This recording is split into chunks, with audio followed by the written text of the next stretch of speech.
Hola, buenas tardes. Damos inicio a una nueva sesión de plenilunio, en este caso, plenilunio de Escorpio, exactamente viernes 15 de noviembre a las 21:28 del tiempo universal coordinado.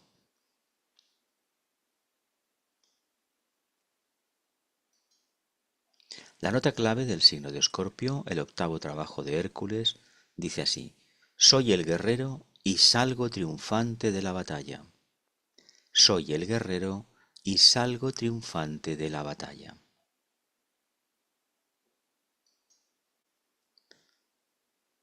En la astrología esotérica podemos leer esto. Escorpio está bajo la influencia o la energía que afluye de Sirio. Es la gran estrella de la iniciación, porque nuestra jerarquía planetaria, expresión del segundo aspecto de la divinidad, está bajo la supervisión o control espiritual magnético de la jerarquía de Sirio. Estas son las principales influencias controladoras mediante las cuales el Cristo cósmico actúa sobre el principio crístico en el sistema solar, en el planeta, en el hombre y en las formas inferiores de expresión de la vida. Esotéricamente se la denomina la brillante estrella de la sensibilidad. Tenemos, por lo tanto, Polaris, la estrella de dirección rigiendo a Shambhala. El Sol entró en Escorpio el 22 de octubre, el plenilunio será el 15 de noviembre, y el plenilunio significa que el Sol sí que está en la constelación de Escorpio, pero la Luna está en el signo complementario, en este caso Tauro. El novilunio fue el 1 de noviembre, y la nota clave, como he dicho antes, soy el guerrero y salgo triunfante de la batalla. El pétalo a desarrollar es el valor, y los planetas regentes, Marte a nivel de personalidad, Marte a nivel de alma y Mercurio a nivel iniciático jerárquico. Marte representa el sexto rayo de devoción e idealismo y Mercurio el cuarto rayo de armonía a través del conflicto. Los rayos de Escorpio por constelación sería el cuarto rayo de armonía a través del conflicto. Y el triángulo de constelaciones sería Tauro, Escorpio y Sagitario. Pertenece a la cruz fija, Tauro, Leo, Escorpio y Acuario, y al elemento agua, Cáncer, Escorpio, Piscis. El tema mitológico es destruyendo la hidra de Lerna. La luz brilla ahora en el octavo partal, dijo el maestro. En el antiguo Argos hubo una sequía. A Mimona suplicó la ayuda de Neptuno. Este le ordenó que golpeara una roca, y cuando ella lo hizo, brotaron 3 corrientes cristalinas, pero prontamente una hidra hizo allí su morada. Yo solo puedo dar una palabra de consejo, dijo el maestro. Ascendemos arrodillándonos, vencemos cediendo, ganamos renunciando. Ve, oh Hijo de Dios e Hijo del hombre, y vence. Entonces Hércules pasó a través del octavo portal.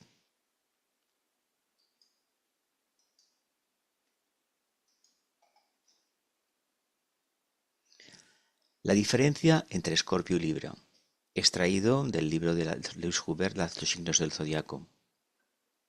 Al cruzar el horizonte entramos en el área consciente del horóscopo y en Libra alcanzamos un punto de calma que en Escorpio se ve perturbado de nuevo para que el proceso de desarrollo continúe. Escorpio es un signo de crisis, de conversión, de reorientación y de transformación. Y el primer paso de este proceso es la destrucción del equilibrio y de la armonía alcanzados en el signo de Libra. Destrucción del equilibrio y de la armonía alcanzados en el signo de Libra. En Escorpio, el ser interior o la conciencia del verdadero yo empuja hacia afuera y lucha contra las formas creadas hasta ese momento. La ley de la vida y del desarrollo está en plena actividad y ocasiona las eternas transformaciones del mundo de la forma. Ocasiona las eternas transformaciones del mundo de la forma.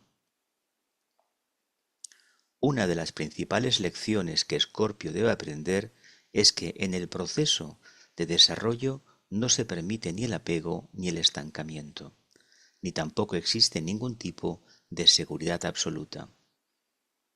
Una de las lecciones que debe aprender Escorpio es que en el proceso de desarrollo no se permite ni el apego ni el estancamiento, ni tampoco existe ningún tipo de seguridad absoluta.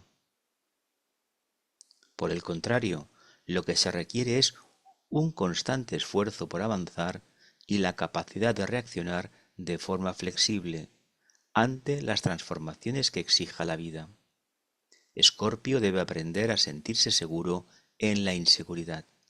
Debe aprender a sentirse seguro en la inseguridad. Esto es lo que se llama estado de conciencia continua. Este estado solo se alcanza cuando la conciencia está en constante movimiento y cuando no está sujeta a nada, es decir, cuando fluye sin cesar. Los procesos de muerte y renacimiento. Para mantener la conciencia en movimiento, Escorpio pasa una y otra vez por procesos de muerte y renacimiento. Es el signo del ave fénix, aquel que renace de sus propias cenizas. Procesos de muerte y renacimiento. Debe liberarse de las dependencias materiales y aprender a vivir con incertidumbres. Liberación de todas las dependencias materiales y aprender a vivir con incertidumbres. En la naturaleza encontramos procesos de lucha y de muerte a lo largo de todo el año. Ahora, a finales de otoño, podemos ver cómo el viento de la tormenta arranca las hojas de los árboles. El viento de la tormenta arranca las hojas de los árboles. Quien por endurecimiento o por temor intenta resistirse a estas leyes de la vida, atraviesa importantes crisis en Escorpio y sufre un constante miedo a perder sus posesiones, sus seguridades. En cambio, para la persona con conciencia espiritual, vida y muerte y renacimiento son en realidad una misma cosa. Para la persona con conciencia espiritual, la vida y la muerte y el renacimiento son en realidad una misma cosa, puesto que sabe que en la vida todo ciclo de desarrollo está sujeto a este proceso. Todo ciclo de desarrollo está sujeto a este proceso. También Escorpio sabe que todo lo que llega a ser está precedido de un proceso de muerte, de una gran renuncia. Cualquier alumbramiento viene después de un periodo de búsqueda y de oscuridad. Las hojas viejas deben caer del árbol para que las nuevas puedan crecer. La energía de este proceso es la misma que mantiene el proceso de creación en marcha. Goethe lo describió con estas palabras: y en tanto este morir y renacer no formen parte de ti, no eres más que un triste invitado en esta hermosa tierra. En tanto este morir y renacer no formen parte de ti, no eres más que un triste invitado en esta hermosa tierra. Durante el mes de Escorpio podemos liberarnos de las obstaculizantes y limitadoras cadenas de nuestro yo aferrado a las cosas materiales. Durante el mes de Escorpio nos podemos liberar de las obstaculizantes y limitadoras cadenas de nuestro yo aferrado a las cosas materiales. Quien pueda liberarse de estas limitaciones y permanezca receptivo a algo mayor que su estrecho círculo o su pequeño ego, obtiene la gran libertad interior, que el mes siguiente lo conduce al signo de Sagitario. El signo de Escorpio está entre Libra y Sagitario. Por una parte, la perfecta capacidad de relacionarse con el tú de Libra y por lo tanto el impulso hacia la libertad individual y espiritual de Sagitario. Perfecta capacidad de relacionarse con el tú de Libra y por la otra el impulso hacia la libertad individual y espiritual de Sagitario, la aspiración, la flecha, el arquero, la meta. La demolición del pequeño yo.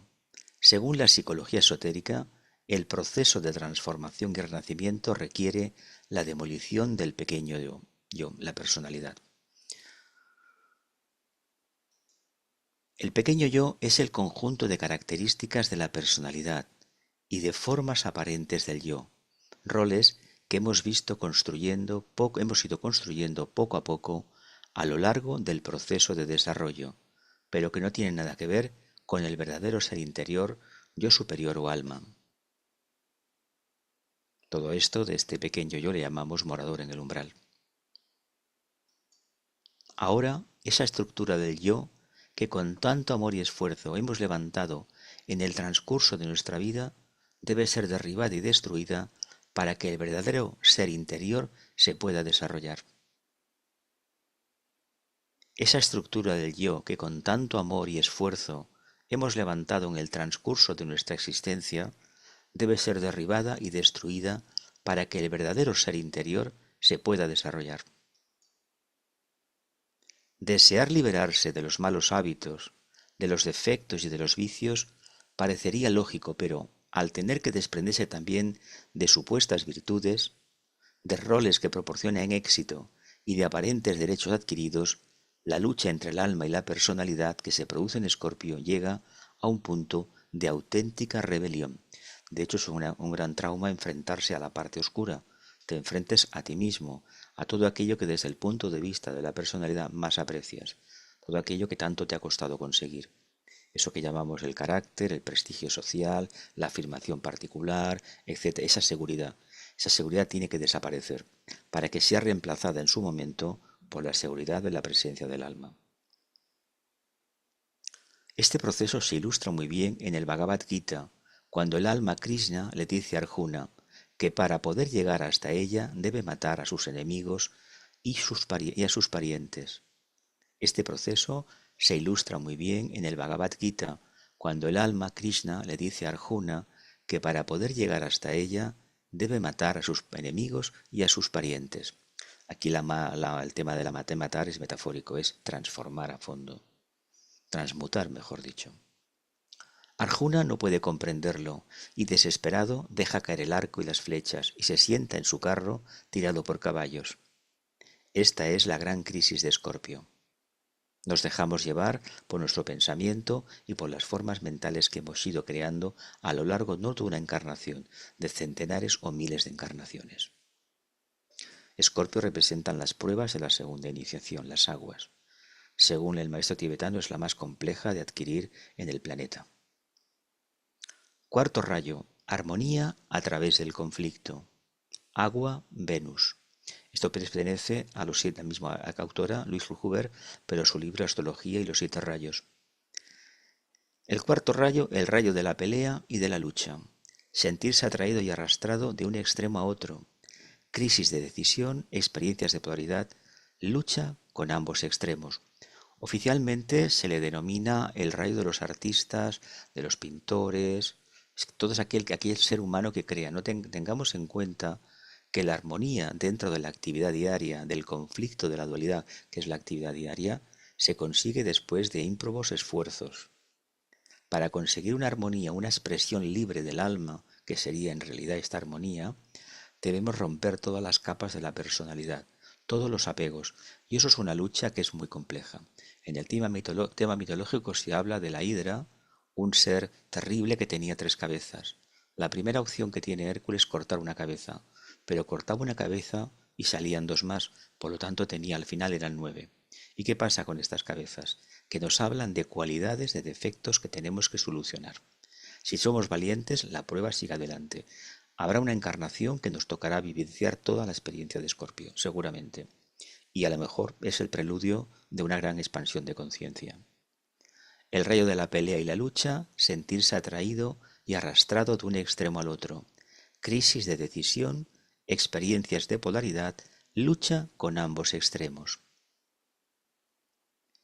A menudo crea el conflicto donde no lo había. Lucha enmarañada, anhelo de armonía, colaboración con una parte, no con el todo. Aquí está el gran problema. Siempre la parte y no el todo. Sensibilidad enfermiza, crisis permanentes, transformación, armonía y concordia. Despertar de la intuición. El cuarto rayo o rayo de la intuición pone todas las cosas en armonía con el todo con mayúsculas. Belleza, justicia, razón, sabiduría, generosidad, entrega, comprensión rápida. Esto, que es tan bonito de denunciar y de leer, es decir, que nos reconforta bastante, tengamos en cuenta que para que se manifieste esa parte oscura nuestra, el morador en el umbral, ese pequeño yo tan potente en cada uno de nosotros, no es que deba desaparecer, debe ejercer un proceso de transformación y de transmutación. Si se consigue transmutar simbólicamente el plomo en oro, que es de lo que se trata, la personalidad en una entidad radiante que es la propia alma manifestada, la solución ya está con nosotros. Y aquí hay que decir lo siguiente, las crisis son consustanciales a la cualidad del cuarto rayo, especialmente en este signo, en Escorpio. No importa las veces que uno tropieza, no es las veces que uno fracasa, las veces que uno se queda prácticamente fuera de control y fuera de combate. Lo que importa es las veces que uno se levanta y continúa caminando. Lo único que vale para la jerarquía en un aspirante, en un futuro discípulo, no es los problemas que haya tenido, ni las crisis, sino las veces que se ha levantado, ha recapacitado y ha vuelto al camino. Eso es lo que nos interesa incluso en la vida diaria. No importa si nos han engañado en la compra de un piso, hemos fracasado en una relación de pareja, no nos entendemos con los hijos, ni con las amistades, ni con los vecinos. Lo que importa es que continuemos adelante, nos demos cuenta de dónde está el problema y si llegamos a entender que los demás no nos entienden, cambiemos. Y si donde vamos de nuevo tenemos problemas, no será tanto de los demás como nosotros. Pero si donde vamos encontramos comprensión, tal vez era el jardín donde debíamos estar siempre. Muchas veces cuando alguien con una persona de cuarto rayo, armonía a través del conflicto, llega a un grupo, se ve envuelto en algún tipo de tensión o conflicto, aunque no se lo haya propuesto. Esto significa el aguijón de Escorpio. La clásica persona que formula una pregunta inofensiva y por algún motivo karmáticamente ha llegado a un lugar donde falta que alguien, a través de un pequeño gesto, una pequeña forma de actuar, pues acabe desembocando en una tempestad. Genera una tempestad muy grande en el grupo porque la pregunta que ha podido formular esta persona resulta que va en contra de las seguridades que tienen los demás. Y esta es una característica escorpiniana. Coger el aguijón y pinchar, clavarlo en aquellos lugares donde realmente necesita haber una transformación. Es algo espontáneo, no es intencionado. Este tipo de observaciones nos permiten aprender más sobre la cualidad de los rayos por experiencia propia. Este tipo de observaciones nos permiten aprender más sobre la cualidad de los rayos por experiencia propia. Los rayos no son algo fácil de medir, pues son cualidades. Ciertamente es así. Los rayos son cualidades, cualidades que, debidamente trabajadas, se acaban manifestando. Por lo tanto, que tengamos empíricamente la cualidad de la armonía a través del conflicto indica que debemos trabajar mucho más que los demás para poderlas implementar. Si tenemos alguna duda respecto a lo que significa el cuarto rayo, leamos algunas vidas de artistas, de pintores, de músicos o de escritores del siglo XIX, del siglo XX, del Renacimiento y de este siglo XXI y veremos los conflictos infinitos que muchos de ellos han tenido que vivir para pintar magníficos cuadros, escribir bellísimos poemas y hacer novelas o pensamientos maravillosos. Eso se consigue luchando contra uno mismo, contra la parte inferior de uno mismo. Y lo que se está manifestando es el alma. Hay que decir que si no existe esta lucha interior en un momento dado de la encarnación o en alguna encarnación en concreto, no habrá ninguna liberación de conciencia ni aportaremos al mundo belleza. La palabra belleza es la irradiación del alma y cada uno lo hará según su línea de rayo en la especialidad que mejor le vaya. Los métodos de los 7 rayos. Cuarto rayo. Que la gloria externa desaparezca y la belleza de la luz interna le revele al uno. Que la disonancia se convierta en armonía y desde el centro de la luz oculta que hable el alma. Que la gloria externa desaparezca y la belleza de la luz interna revele al uno. La gloria, la belleza de la luz interna, el alma, que la disonancia se convierta en armonía y desde el centro de la luz oculta que hable el alma. Que resuene la palabra. La belleza y la gloria no me velan, permanezco revelado, yo soy. Que resuene la palabra. La belleza y la gloria no me velan, no me ocultan, permanezco desvelado, yo soy, develado, perdón. Yo soy. Cuarto rayo. Armonía a través del conflicto. El cuarto rayo es el primero de los subrayos. Corresponde al elemento agua y al planeta Venus. Es el rayo de la armonía a través del conflicto. A todos nos gusta la armonía, pero no el conflicto. También es el rayo de los artistas, que buscan la belleza y el equilibrio, pero el cuarto rayo pierde y una y otra vez el estado de equilibrio. Lo importante no es vivir en equilibrio, y menos aún estático, esto lo aprendimos en Libra. Lo importante es que este equilibrio pueda ser a consecuencia de la superación de las pruebas, no de la ilusión de las pruebas. No nos debemos apartar del conflicto, tampoco tenemos que reivindicarlo de manera absurda, pero allí donde nos pille no podemos dar la espalda, nos debemos de enfrentar, y con la mejor herramienta que tiene el guerrero de la luz, aquel que lucha sin luchar, o mejor dicho, vence sin luchar. ¿Cómo se consigue esto? Pues estando centrado en el alma, en lo más elevado de la conciencia, y al mismo tiempo tener un carácter práctico, y reconocer que si uno pierde o gana es muy relativo todo. Lo importante es lo que a la larga, manifestamos de manera constante. Equilibrio sin movimiento significa paralización y entonces nada más pasaría. El equilibrio sin movimiento, sin actividad, significa parálisis y entonces nada más pasa. Un artista que hace pinturas muy bonitas, pero que no plasma en sus cuadros la tensión necesaria, deja frío al observador. Lo mismo que hemos hablado antes de la poesía, de la escritura, de la música, etcétera, etcétera, etcétera. La energía del conflicto proporciona una irradiación especial a la obra de arte. Esto tiene que ver con el cuarto rayo y también la intuición, que aporta sugestiones y reconocimientos repentinos. La energía del conflicto proporciona una irradiación especial a la obra de arte. Esto tiene que ver con el cuarto rayo y también la intuición que aporta sugestiones y reconocimientos repentinos. Ahora podemos comprender mejor por qué la humanidad pertenece al cuarto rayo. Aprendemos a través del conflicto. Este es nuestro camino. Esto quiere decir que no podemos eludir bajo ningún concepto los conflictos de la sociedad. A nivel personal, no podemos recluirnos en nuestro castillo de Torre de Marfil y decir que yo no tengo problemas, que no tengo karma, que soy feliz, etcétera, etcétera. Vivenciemos el conflicto, hagámoslo de tal manera que no nos perturbe. Si el verdadero guerrero es aquel que ve los pares de opuestos que están siempre y prefiere seguir el camino del medio, que es el más difícil, el que exige mayor responsabilidad y disciplina. ¿Somos capaces de hacerlo? Este es nuestro camino. El cuarto rayo de armonía a través del conflicto es determinante para el desarrollo de la humanidad. De hecho, el día que la raza humana, en una proporción muy alta, acabe implementando este rayo, la Tierra será ese paraíso que tantas veces se nos dice. De hecho, será el rayo de la constelación de la era de Acuario. Ahora bien, el cuarto rayo como tal no existe, lo tenemos que implementar cada uno de nosotros. Donde hay conflicto debemos poner armonía. Ese es el secreto.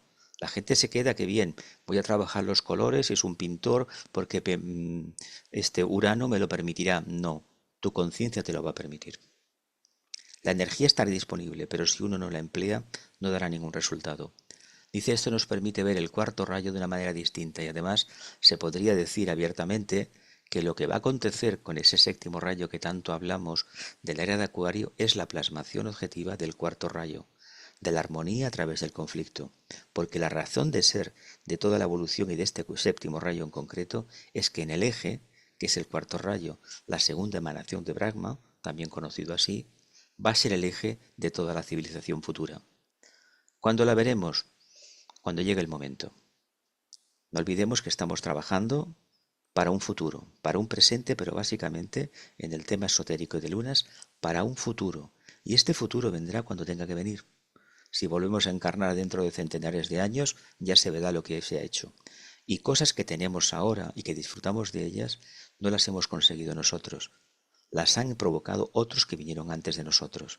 Y así sucesivamente. Así que agradezcamos el momento de la civilización en el cual estamos desarrollándonos ahora. Y tengamos la responsabilidad de dar el paso hacia adelante, de buscar la armonía, porque esta armonía va a ser la base de una nueva civilización, de una nueva cultura, de una nueva relación internacional que falta hace en estos momentos. Nos damos cuenta de que los conflictos son necesarios para mantener en movimiento el flujo de la energía. Las crisis personales. Si uno no provoca la crisis, pero la crisis viene a través de la búsqueda interior, no puede rehuirla, debe de enfrentarla y darse cuenta que va a perder cosas, por supuesto que sí, pero son cosas de la personalidad, no son del alma. El alma se manifiesta y todo lo que es caduco lo va a destruir. Si lo reconocemos y lo aceptamos, cambiará nuestra actitud ante los conflictos. Nos damos cuenta de que los conflictos son necesarios para mantener en movimiento el flujo de la energía. Si lo reconocemos y lo aceptamos, cambiará nuestra actitud ante los conflictos. Así que aceptemos los conflictos. En realidad buscamos los conflictos. A nivel interno es así, ¿eh? A nivel externo la personalidad no se da cuenta, pero el alma sí que lo quiere. Las personas de cuarto rayo suelen crear conflictos constantemente. Las personas de cuarto rayo suelen crear conflictos constantemente. Cuando llegan a un grupo, los demás se ponen nerviosos de repente. Yo os invito a que lo experimentéis esto, ¿eh? Cuando llegan a un grupo, los demás se ponen nerviosos de repente. Pero ellas piensan que hacen lo correcto. Los artistas y las personas creativas necesitan esta energía, pues la creatividad surge cuando se requiere dominar algo, cuando las cosas no funcionan como deberían y hay que encontrar una solución. En momentos de tensión es cuando aparece la luz interna. Si tenemos una vida cómoda y la comodidad, como la gula, como la adicción, la que sea, al dinero, al sexo, a la ludopatía, etcétera, todo esto, son limitaciones del alma. Así que aprendamos que las cosas con mesura son maravillosas. Si no hay control, realmente son perjudiciales. Y la vida cómoda es uno de los problemas que tiene esta civilización en el siglo XXI. Hay un anhelo grandísimo de tener dinero, de tener un buen trabajo, un buen sueldo y no tener problemas. Es un espejismo que tarde o temprano deberemos demoler. Así que adentrémonos a buscar el alma. Vendrán las inseguridades, pero tendremos la seguridad real de la presencia del alma. Y con eso y nuestras ganas de trabajar encontraremos siempre la solución. Los asesores de cuarto rayo suelen crear también a veces conflictos en la consulta. Los asesores de cuarto rayo suelen crear también a veces conflictos en la consulta. Tienen la capacidad de poner el dedo en la llaga, tipo poner el aguijón, vaya, Escorpio. Es decir, de focalizar la atención en algún asunto problemático, en alguna herida, para provocar su curación o poner un emplasto protector sobre esta. Tienen la capacidad de poner el dedo en la llaga, focalizar la atención en algún asunto problemático, en alguna herida, para provocar su curación o poner un emplasto protector sobre esta. Este es el método típico del cuarto rayo. Sobre la casa 8. Texto extraído de Grisling, El significado astrológico del Sol. La dimensión inconsciente de la vida es ajena al ego individual. Es el otro en el sentido más profundo. A veces decimos, se me escapó de la lengua, ha sido mi inconsciente en el trabajo, pero no existe ninguna cosa como mi inconsciente, solo el inconsciente. Esto que decíamos antes de poner el dedo en la llaga. Lo siento mucho, se me ha escapado, no lo quería decir. No poseemos el inconsciente, sustenta la vida consciente, y cuando entra en contacto con ella nos obliga a cambiar. No poseemos el inconsciente, sustenta la vida consciente, y cuando entra en contacto con ella nos obliga a cambiar. Somos derribados y tenemos que reconocer un dominio invisible que tiene su propia vida objetiva. Somos derribados y tenemos que reconocer un dominio invisible que tiene su propia vida objetiva. La casa 8 no son otros sobre un nivel físico. La casa octava no son los otros sobre un nivel físico. Es la realidad de la psique. Esto es el submundo, el mundo interior, el mundo invisible. Este es el reino de Plutón, el Hades. Revela complejos de familia la casa 8, compulsiones, patrones ocultos, misterios, todo lo que surge de las profundidades y que desconocemos que es completamente nuestro. Cuando confrontamos este reino, estamos supeditados a un proceso de ruptura. Revela complejos de familia, compulsiones, patrones ocultos, misterios, todo lo que surge de las profundidades y que desconocemos que es completamente nuestro. Cuando confrontamos este reino, estamos supeditados a un proceso de ruptura. El ego tiene que reconocer que esto está más allá de su poder. La octava casa concierne al poder, pero no es nuestro propio poder. Uno no controla el espectáculo. La octava casa concierne al poder, pero no es nuestro propio poder. Uno no controla el espectáculo. La casa octava a menudo se revela por la crisis, las experiencias entre la vida y la muerte de hoy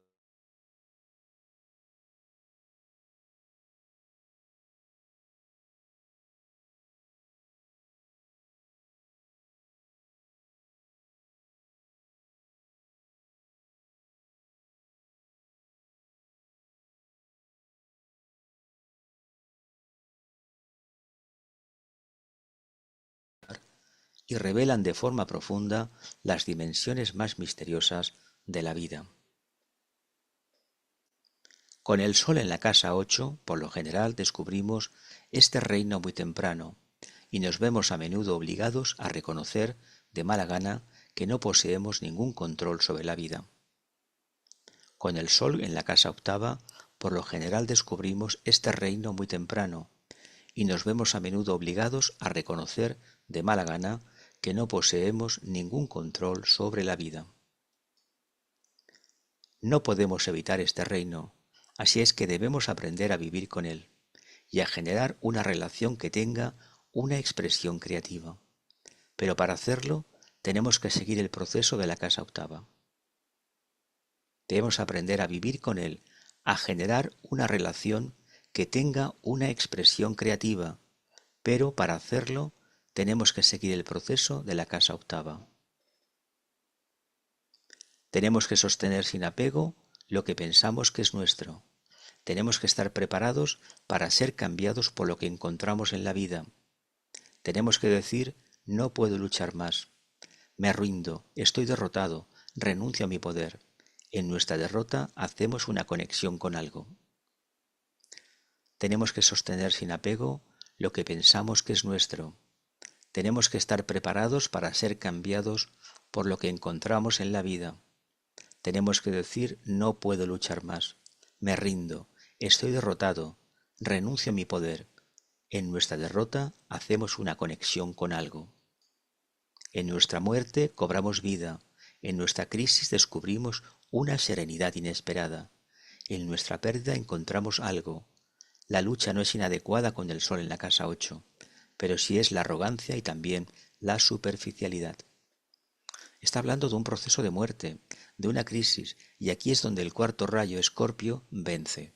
Si tiene valor, tira adelante, y cuando uno tira adelante de una prueba, independientemente en el signo que tenga el Sol, en la casa que tenga el Sol, saldrá adelante. Los trabajos de Hércules nos enseñan precisamente a vivir diariamente. Nos puede servir la referencia de nuestro signo solar, de nuestro ascendente, de nuestra luna, pero lo importante es que notemos que cada mes esa energía afluye al planeta Tierra y nada mejor que utilizarla para provocar esos cambios que necesitamos para que el alma se pueda manifestar. Dice, en nuestra muerte cobramos vida, resucitamos. ¿Qué quiere decir resucitar? Un problema que antes tenía, ahora lo entiendo, por lo tanto, ya no me va a afectar. En nuestra crisis descubrimos una serenidad inesperada. Es la presencia del alma. Cuando aplicamos lo superior, la solución superior, la calma llega a nosotros. En nuestra pérdida encontramos algo. Precisamente cuando uno deja algo muy querido, queda un espacio y lo ocupa algo anhelado, anhelado internamente y muchas veces desconocido, que es la presencia del alma. La lucha no es inadecuada con el sol en la casa 8, pero sí lo es inadecuado la arrogancia y también la superficialidad. Escorpio habla de almas muy profundas. Una mirada muy profunda, el brillo de Escorpio, el brillo de Sirio, es una característica de los seres que tienen tienen el sol en este signo, el sol o el ascendente.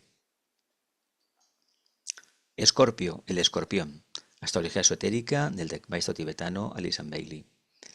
Respecto a estas tres personas de la Trinidad Divina podemos decir que los cuatro signos Aries, Leo, Escorpio, Acuario, la cruz fija, están relacionados a las... No, Aries no es de la cruz cardinal. Están relacionados a las siguientes estrellas que no están incluidas en los 12 signos del zodiaco, pues constituyen otro campo de relaciones. Aries, con una de las dos estrellas que se encuentran en la constelación de la Osa Mayor, denominadas los dos punteros. Aries está relacionado con una de las dos estrellas que se encuentran en la constelación de la Osa Mayor, denominadas los dos punteros. Leo con la estrella polar, Polaris, que se encuentra en la Osa menor.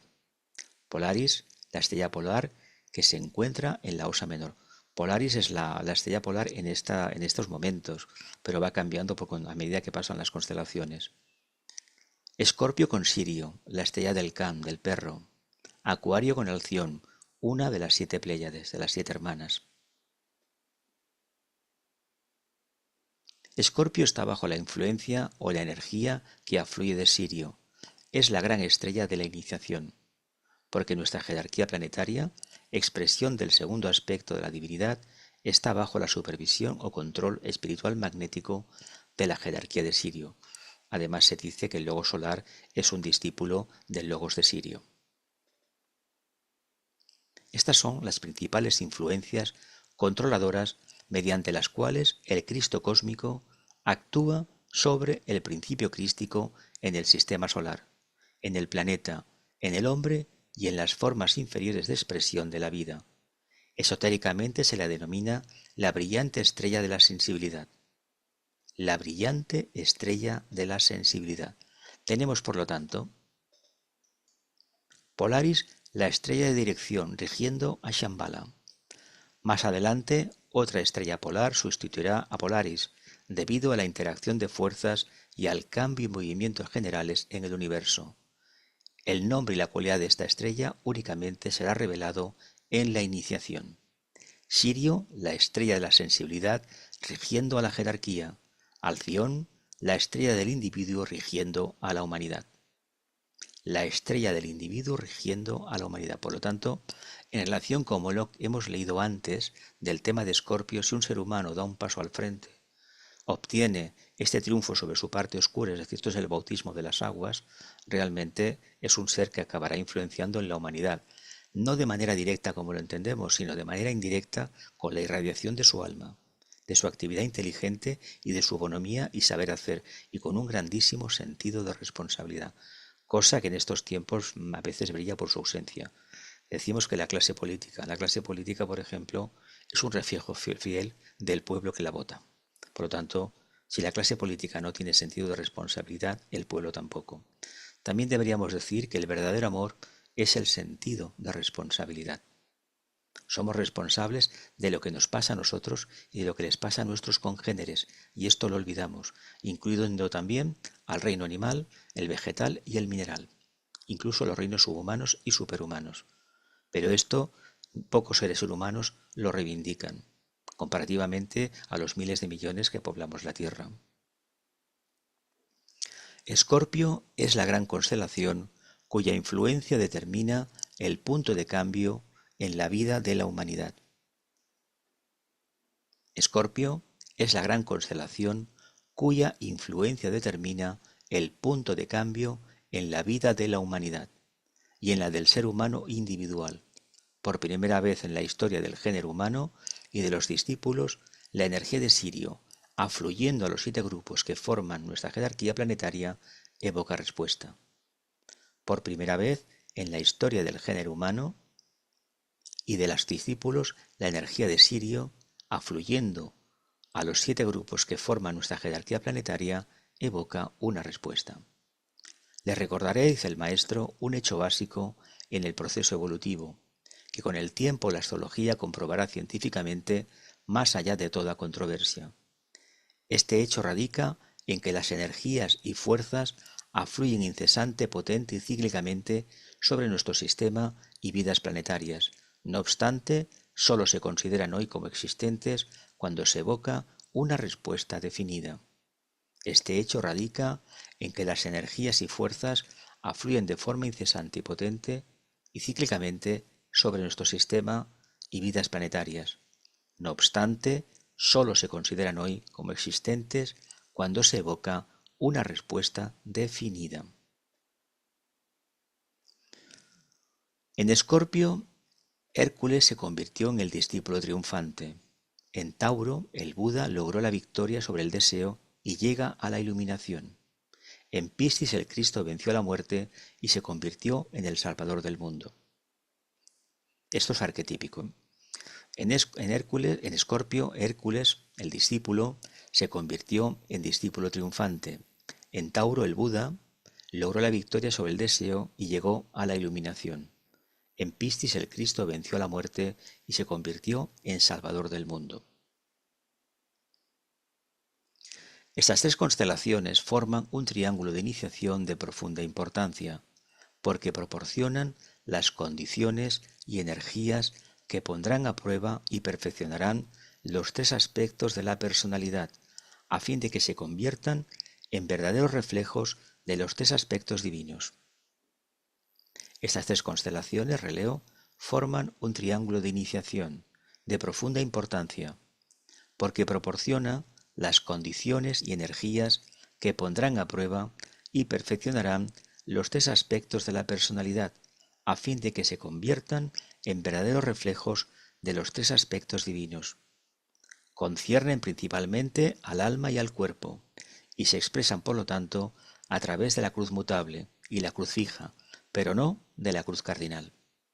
Conciernen principalmente al alma y al cuerpo, y se expresan, por lo tanto, a través de la cruz mutable y de la cruz fija, pero no lo hacen a través de la cruz cardinal.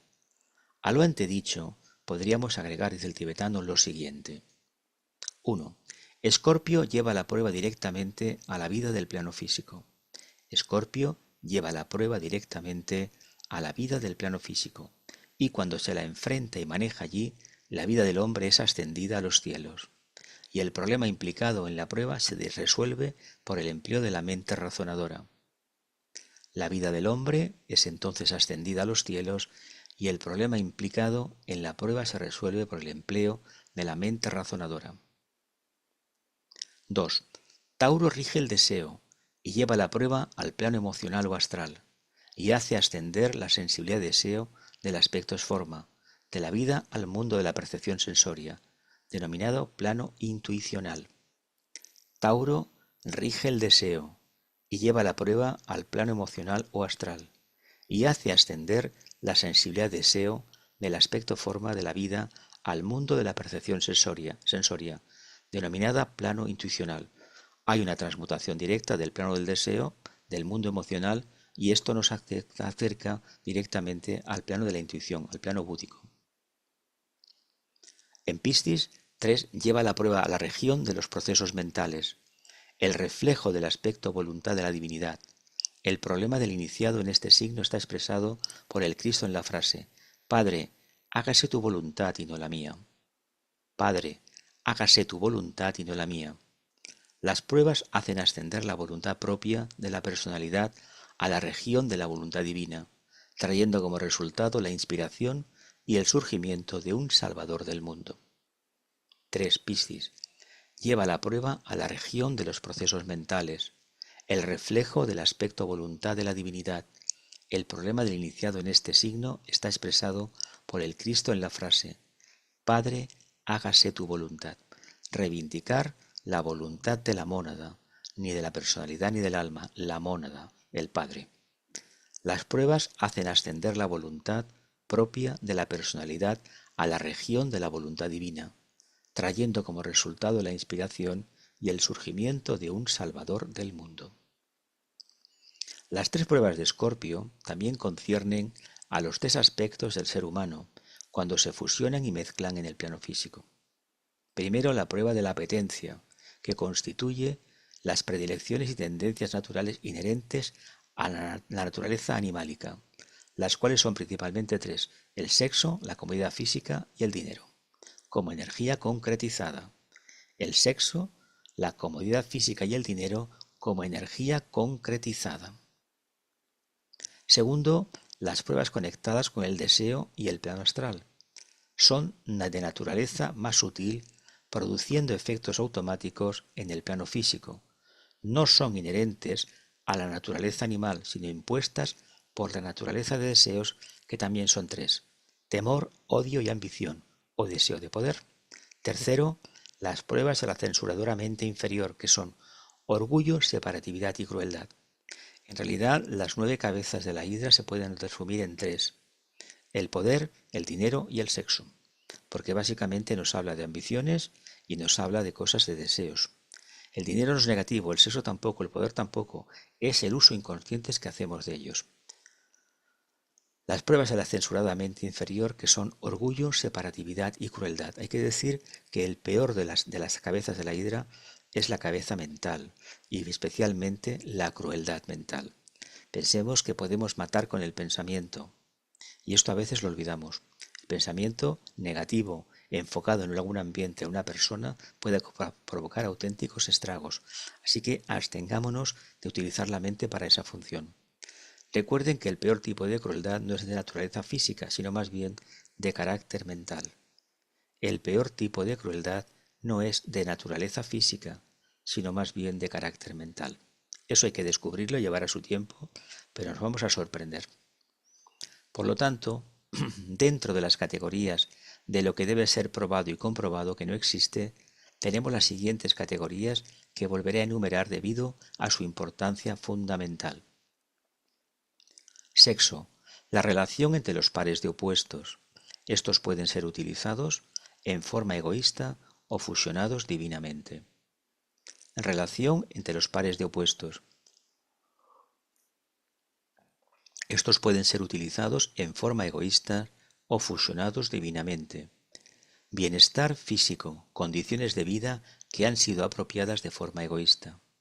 Bienestar físico, condiciones de vida que han sido apropiadas egoístamente. Dinero, egoístamente acaparado, si puedo utilizar esta frase. Dinero egoístamente acaparado. Temor, que condiciona hoy la actividad. Odio, factor que condiciona las relaciones. Ambición, que condiciona los objetivos. Temor, odio, ambición. El temor condiciona la actividad. El odio, factor que condiciona las relaciones. Y la ambición condiciona los objetivos. Se dice que los grandes capitalistas nunca tienen bastante. Si ganan el doble del año pasado, el año siguiente quieren 2 veces más, y así sucesivamente. Y eso es un indicio claro de cómo va el mundo en este momento. Esa ambición sin mesura nos lleva donde nos lleva, pero ojo, si los de arriba ambicionan, pensamos una cosa, los de abajo en su nivel también ambicionan cosas que no son precisamente espirituales. O sea que la catarsis la tenemos que hacer todos, los que están arriba como los que están abajo. Orgullo, satisfacción intelectual, convirtiendo a la mente en una barrera que impide que el alma controle.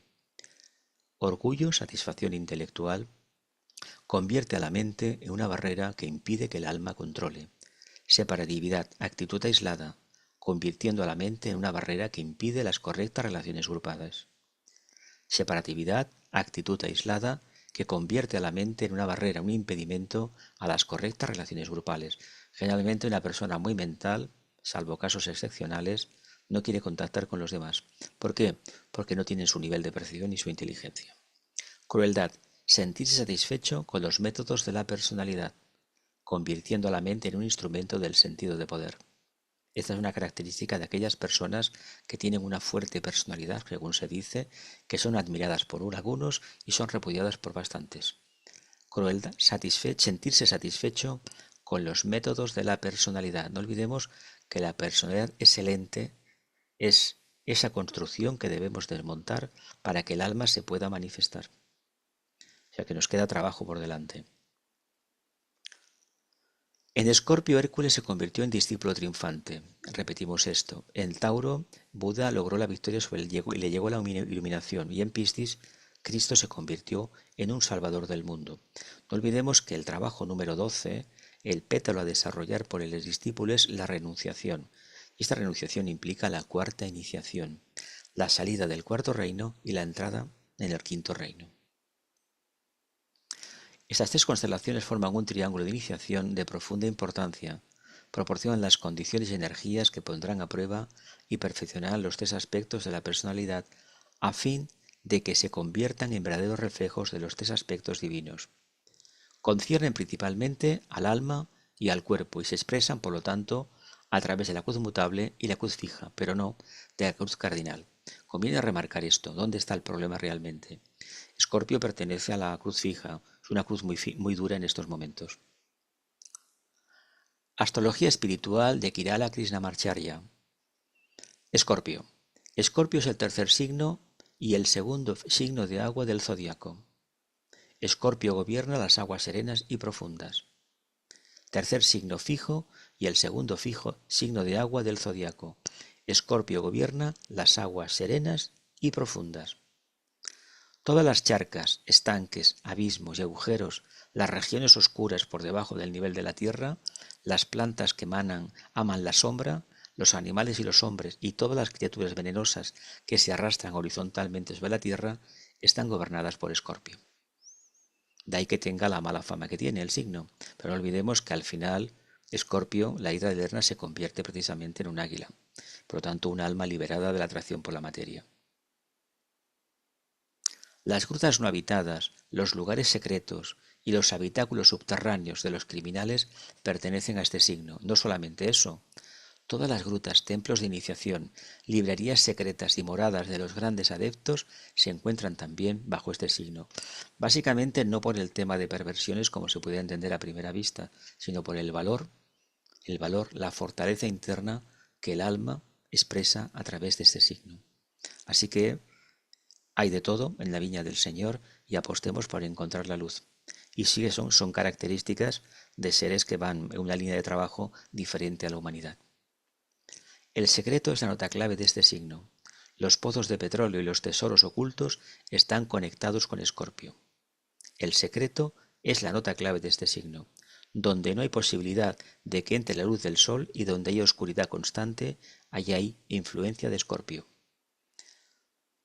Donde hay oscuridad constante, allí hay influencia de Escorpio. Escorpio es el octavo signo del zodiaco y representa la casa 8. La desaparición es la actividad de este signo y de esta casa.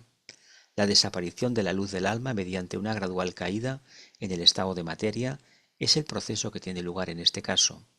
Desaparición de la luz del alma mediante una gradual caída en el estado de la materia es el proceso que tiene lugar en este caso. La suspensión de la consciencia debido al predominio del plano material sobre los planos superiores es su actividad. Suspensión de la consciencia debido al predominio del plano material sobre los planos superiores es su actividad fundamental.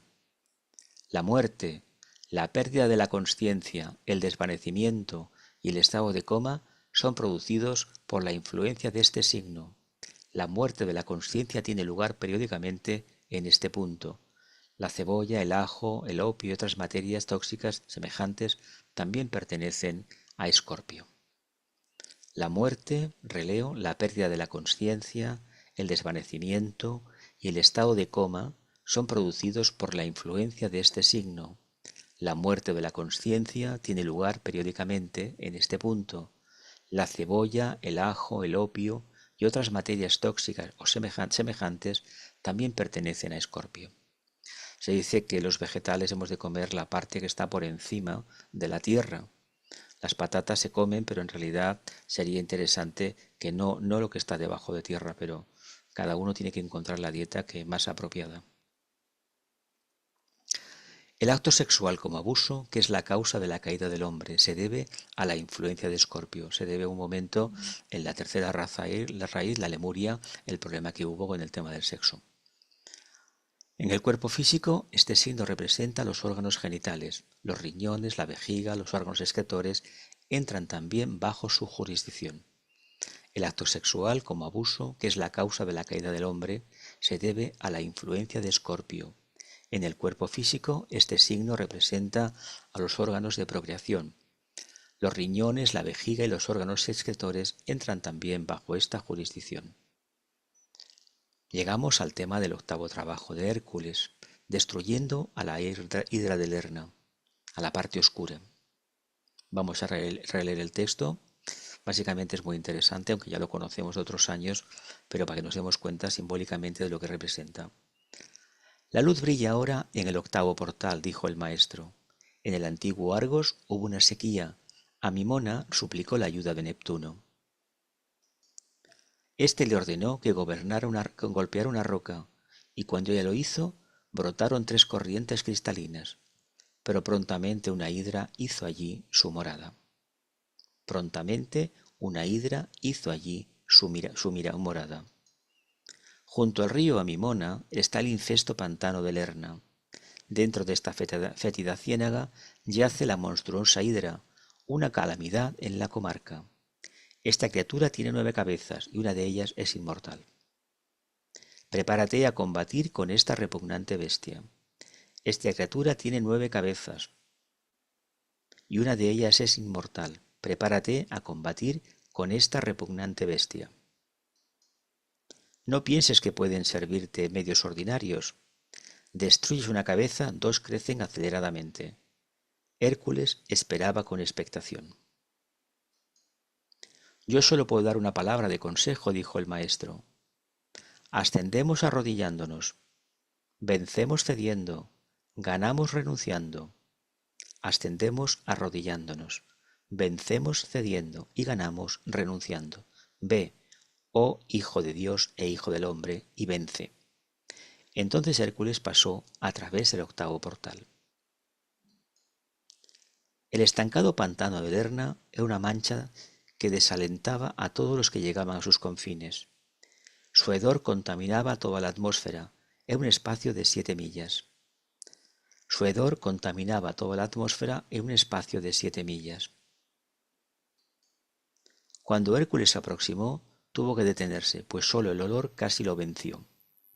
La cenegosa arena movediza era un peligro, y más una vez Hércules rápidamente retiró su pie, temiendo que fuera succionado por la tierra floja. La cenagosa arena movediza era un peligro, y más de una vez Hércules rápidamente retiró su pie, temiendo que fuera succionado por la tierra floja. Finalmente encontró la guarida donde moraba la monstruosa bestia. Dentro de una caverna donde reinaba perpetua muerte, la hidra estaba oculta. Finalmente encontró la guarida donde moraba la monstruosa bestia. Dentro de una caverna donde reinaba de forma perpetua la noche, la hidra estaba oculta. De día y de noche Hércules rondaba el traicionero pantano, esperando el momento propicio en que la bestia saliera. Vigilaba en vano. El monstruo permanecía dentro de su fétida ciénaga. El monstruo permanecía dentro de su fétida ciénaga. Recurriendo a una estratagema, Hércules sumergió sus flechas en brea ardiendo y las hizo llover directamente dentro de la bostezante caverna donde moraba la horrible bestia. Una agitación y conmoción sobrevino al punto. La hidra emergió con sus 9 encolorizadas cabezas exhalando llamaradas. La hidra emergió con sus 9 encolorizadas cabezas exhalando llamaradas. Su escamosa cola azotaba furiosamente el agua y el barro salpicando a Hércules. A 3 brazas de altura se levantó el monstruo, una cosa de tal fealdad que parecía como si hubiera sido hecha con los más impuros pensamientos concebidos desde que empezó el tiempo. La hidra se abalanzó sobre Hércules y buscó enrollarse alrededor de sus pies. La hidra se abalanzó sobre Hércules y buscó enrollarse alrededor de sus pies. Él se apartó y le asestó un golpe tan demoledor que una de sus cabezas fue inmediatamente separada. Apenas había esta horrible cabeza caído dentro del pantano, dos crecieron en su lugar. Una y otra vez Hércules atacó al furioso monstruo, pero con cada salto se volvía más fuerte, no más débil. Entonces Hércules se acordó que su maestro le había dicho: nos elevamos arrodillándonos. Arrojando a un lado su garrote, Hércules se arrodilló, agarró a la hidra con sus manos desnudas y la levantó en el aire. Suspendida en medio del aire, su fuerza disminuyó. Agarró a la hidra con sus manos desnudas y la levantó en el aire. Suspendida en medio del aire, su fuerza disminuyó. De rodillas entonces él sostuvo la hidra alto por encima suyo para que el aire y la luz purificadoras pudieran tener su esperado efecto. El monstruo, fuerte en la oscuridad y el pantanoso barro, pronto perdió su poder cuando los rayos del sol y el contacto del viento cayeron sobre él. El monstruo, fuerte en la oscuridad y el pantanoso barro, pronto perdió su poder cuando los rayos del sol y el contacto del viento cayeron sobre él. Se esforzó convulsivamente, pasando un estremecimiento a través de su repugnante figura. Más y más desfallecida se hizo su lucha hasta que fue vencida. Se esforzó convulsivamente, pasando un estremecimiento a través de su repugnante figura. Más y más desfallecida se hizo su lucha hasta que fue vencida. Las 9 cabezas se inclinaron. Luego, con jadeantes bocas y viciosos ojos, cayeron flojamente hacia adelante. Pero sólo cuando ellas yacían sin vida, Hércules percibió la mística cabeza que era inmortal. Sólo cuando ellas yacían y sin vida, Hércules percibió la mística cabeza que era inmortal. Entonces Hércules cortó la cabeza inmortal de la hidra y la enterró silbando todavía ferozmente debajo de una roca. Entonces Hércules cortó la cabeza inmortal, la 9ª, y la enterró, silbando todavía ferozmente debajo de una roca. Retornando Hércules se paró delante del maestro. La victoria ha sido lograda, dijo el maestro. La luz que brilla en el 8º portal está ahora mezclada con tu propia luz. La luz que brilla en el 8º portal está ahora mezclada, coloreada con tu propia luz. Texto publicado por Francis Merchant. Hay que decir respecto a este mito, a este trabajo, que la parte oscura la tenemos dentro, es la parte inconsciente nuestra, el mundo del deseo. El deseo per se no es negativo, lo que sucede es que cuando se perpetúa, después de tantísimas encarnaciones, se convierte en algo cristalizado. Uno puede tener deseos de mejorar en la vida y prepararse, hacer una carrera universitaria, adquirir una profesión y realmente desenvolverse en eso. Pero el deseo banal, ese deseo incontrolado continuamente, una cosa u otra, es lo perjudicial. Y hay curiosas cosas que debemos de vigilar mucho. El uso de la palabra y el uso de la mente. No todo vale. Ojo con la crueldad mental, porque tarde o temprano deberemos rendir cuentas de ella, y lo vamos a hacer en situaciones de una vida complicada.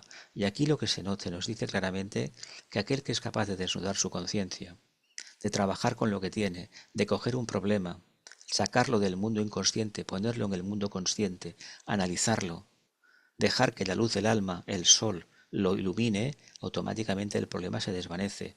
Ya no es tan problemático el problema, ya no es tan complejo de solucionar. Simplemente se produce un pequeño milagro. Uno lo ha aceptado. Y cuando uno acepta una situación de estas, puede cambiar. Mientras esto no acontezca, esos cambios no vienen. Y no olvidemos que todos estamos sometidos a la prueba-error, al nacimiento y a la muerte, y que las pruebas de muerte las debemos vivenciar muchas veces en la vida diaria. Muchas veces, y a lo largo de la encarnación debemos tener algunas experiencias fuertes para poder mantener el rumbo de contacto con el alma y expresión de la misma. Ya estamos finalizando. Se ha pensado que las ovejas iban al cielo y las cabras al infierno. Es todo lo contrario. La cabra en Capricornio es el iniciado, y desde un cierto ángulo esotérico las cabras van al cielo porque ellas funcionan en el reino espiritual que es el cielo.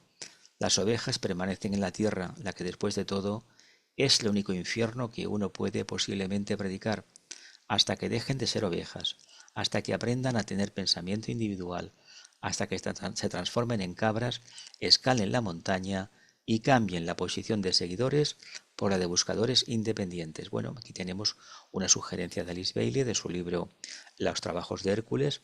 Hemos de ser diferentes, no podemos seguir a la manada, hemos de tener pensamiento crítico, pensamiento propio, basado en nuestra propia experiencia y en todo aquello que comprendemos que es factible realizar para el ser humano. Si tenemos un pensamiento banal, un pensamiento trillado y hacemos lo que hacen los demás, al final acabaremos votando a indeseables e impresentables en todo el mundo. Si tenemos un pensamiento banal de tipo de rebaño, al final tendremos los problemas de los demás y caeremos en el pozo, en la ciénaga. Y la ciénaga es la parte oscura nuestra. Y tenemos la obligación de ventilarla, de iluminarla, y si tenemos que vivir una crisis, adelante con la crisis. Porque la crisis, cuando está bien llevada, es coger el toro por los cuernos. Precisamente el signo complementario. La fuerza bruta del deseo hay que controlarla cogiendo al toro por los cuernos. Y vamos a vencer actuando como mentes, como seres que tienen una mente formada, que no se dejan acobardar por las emociones ni por los miedos. Así que adelante a la búsqueda y adelante al enfrentamiento con la parte oscura.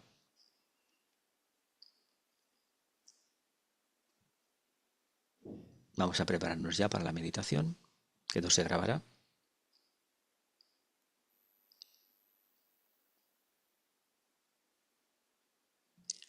Soy el guerrero y salgo triunfante de la batalla.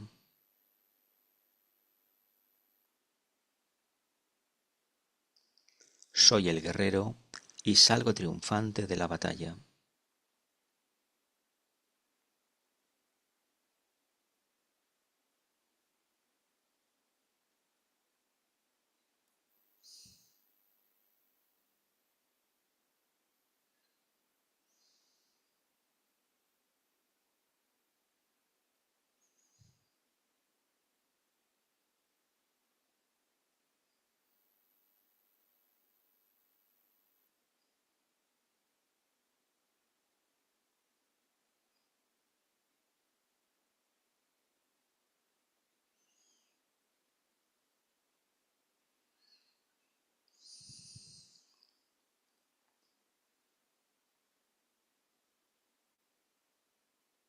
Gracias a todos por el servicio. Nos encontramos el próximo mes para realizar el trabajo del Sagitario, del arquero, el pétalo de la aspiración, la búsqueda de la meta.